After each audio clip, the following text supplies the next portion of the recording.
Bismillahirrahmanirrahim. Assalamualaikum warahmatullahi wabarakatuh. Selamat datang di chapter 11 buku dari Skaum terkait mengenai metode dalam menyelesaikan solusi dari persamaan diferensial dengan ruas kanan yang tidak sama dengan 0. Sebelumnya, untuk kondisi di mana ruas kanan sama dengan 0, kita dapat mencari solusi dari persamaan diferensial itu menggunakan general solution yang sudah dibahas di pertemuan sebelumnya, di video-video sebelumnya.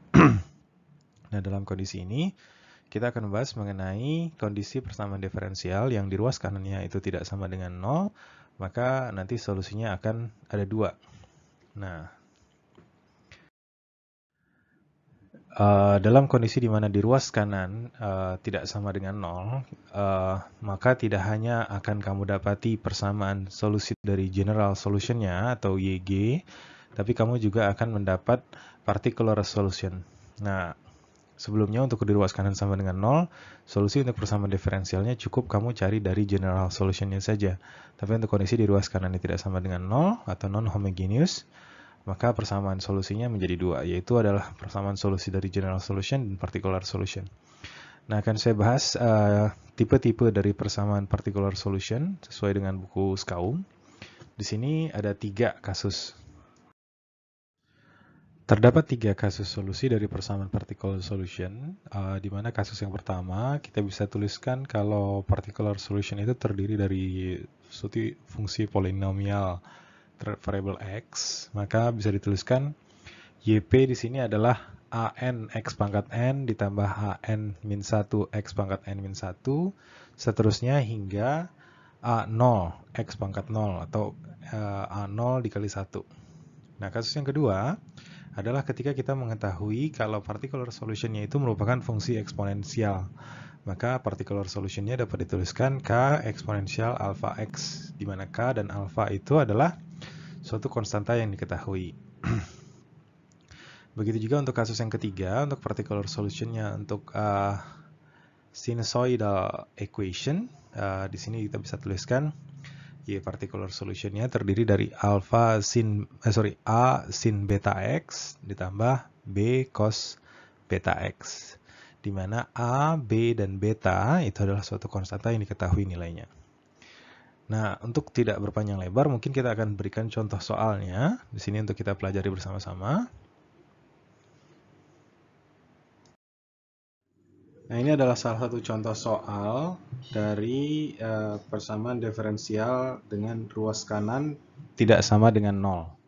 Dalam kasus ini diminta untuk menyelesaikan persamaan diferensial dengan y double aksen min y aksen min 2y sama dengan 4x kuadrat. Kalau sebelumnya kita sama dengan kan 0 di ruas kanan untuk mencari general solution, maka kita bisa tuliskan di sini y double aksen min y aksen min 2y sama dengan 0.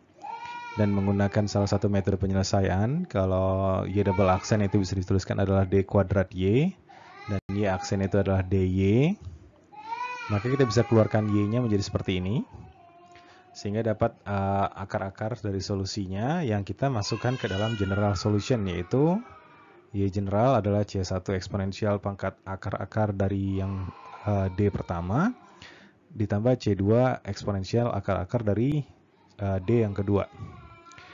Nah, untuk particular solution, karena kita bisa anggap dia sebagai polinomial problem, jadi kita bisa tuliskan kalau y partikularnya itu bisa diwakilkan dengan a2x kuadrat ditambah a1x ditambah a0. Dan kalau kita cari turunan pertama dan turunan keduanya, bisa dituliskan seperti ini. Dan kalau kita masukkan dia lagi ke dalam persamaan sebelumnya, persamaan yang y double aksen min y aksen min 2y sama dengan 4x kuadrat, maka kita akan dapatkan persamaan seperti yang di bawah. Nah, ini saya atur sedemikian rupa sehingga variabel x kuadrat itu di ruas kiri, ini yang min 2a, terus yang x di depannya adalah ini, dan yang tidak memiliki konstanta, yang tidak memiliki variabel ini. Nah, di sini kita bisa bilang kalau yang mempunyai x kuadrat itu bisa disama dengankan dengan yang di ruas kanan nih. Ini bisa kita sama dengankan dengan yang ini sekarang. Atau kalau bisa saya tuliskan di sini, kalau 2A2 minus 2A2, ini saya coba tuliskan ya, itu sama dengan 4. Maka saya bisa bilang A2 itu sebenarnya adalah minus 2. Nah, kalau ini harusnya sama dengan 0 ya. Ini juga harusnya sama dengan 0 karena tidak ada di sini yang bervariabel X ataupun bervariabel tidak bervariabel. Jadi, karena kita sudah tahu A2-nya bernilai minus 2, maka kita bisa bilang juga kalau A1-nya sekarang adalah 2. Mungkin saya pakai warna putih aja.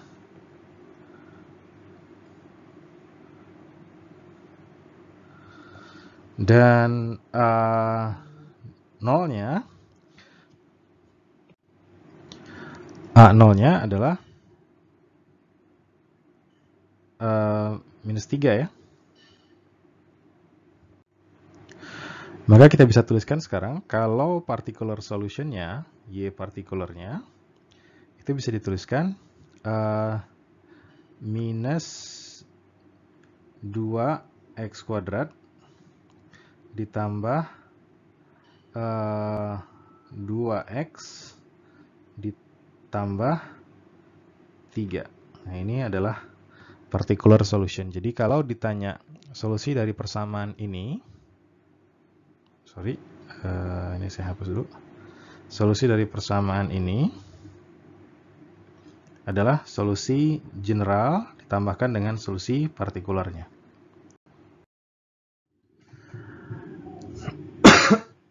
Nah, sekarang kita menggunakan kondisi di mana di ruas kanannya bukan lagi persamaan polinomial, tapi persamaan eksponensial. Masih menggunakan persamaan general solution yang sama. Di sini kalau saya punya ruas kirinya itu adalah Y double aksen min Y aksen min 2Y sama dengan eksponensial pangkat 3X. Maka untuk general solutionnya tadi yang kita anggap Y double aksen min Y aksen min 2Y dengan ruas kanan sama dengan 0, maka kita akan dapatkan general solution, di mana general solutionnya adalah C1 eksponensial akar-akar dari persamaan diferensial di atas ditambah C2 eksponensial akar-akar dari persamaan di atas, atau C1 eksponensial pangkat 2X ditambah C2 eksponensial pangkat min X. Nah, untuk particular solutionnya ini kita menggunakan kasus yang kedua, di mana kita menganggap kalau particular solutionnya ini adalah suatu fungsi eksponensial, di mana kita anggap Y partikularnya kita tuliskan dengan A eksponensial pangkat 3X, di mana turunan pertamanya adalah 3A eksponensial pangkat 3X, dan turunan keduanya adalah 9A eksponensial pangkat 3X. Nah, kalau kita substitusi ini Y double aksen, Y aksen, dan Y-nya ke persamaan awal, kita akan dapatkan 9A eksponensial 3X dikurangi 3A eksponensial 3X dikurang 2 dikali A eksponensial 3X sama dengan E pangkat 3X. Nah, penjumlahannya dinyatakan kalau 4A itu setara dengan 1. Atau A kita bisa misalkan adalah 1/4. Maka kita bisa dapatkan sekarang Y partikularnya adalah 1/4 eksponensial pangkat 3X. Jadi untuk solusi dari persamaan ini adalah Y general tambahkan Y partikular.